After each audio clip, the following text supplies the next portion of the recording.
Good morning everyone! At so ayan, ituloy na natin ang ating tour. Pagkatapos namin dito sa Patar ay ayun with sea.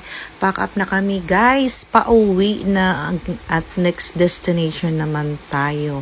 Thank you sa mga masisipag kong mga pinsan, uncle na nag-assist sa amin dito sa aming tour galore. To my auntie, thank you so much. Ayan, ito na yung pinaka-exit ng ating Patar Beach House dito sa Bulinaw, Pangasinan. So ayan, sa muling pagbabalik Patar Beach, babalik-balikan ka talaga namin sa ganda ng iyong sandbar and beach. Very fresh na beach. Ayun.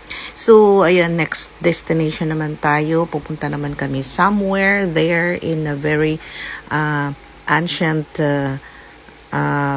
pasyalan ng mga historical history dito sa Bulinaw, Pangasinan, guys. So, ito na yung Seaside Highway. Palabas na kami sa town ng Patar, Barangay Patar Beach dito sa kanilang napakagandang highway.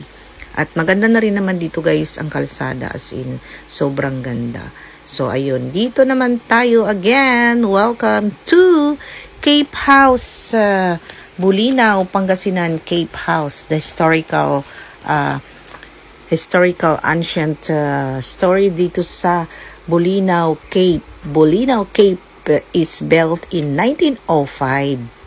The historic Cape Bulinaw Lighthouse stands 107 meters above sea level on Punta Puedra Point, constructed by the Filipino engineers.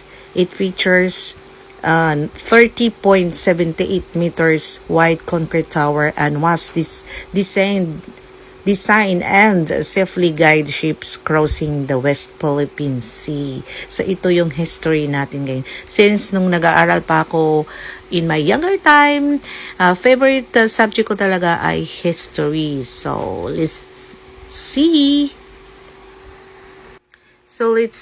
Kasama ko ang aking first granny na ayun, makadaddy, kasama rin yung daddy niya na bumaba ng barko. At ayan, dito nagbabanding kami.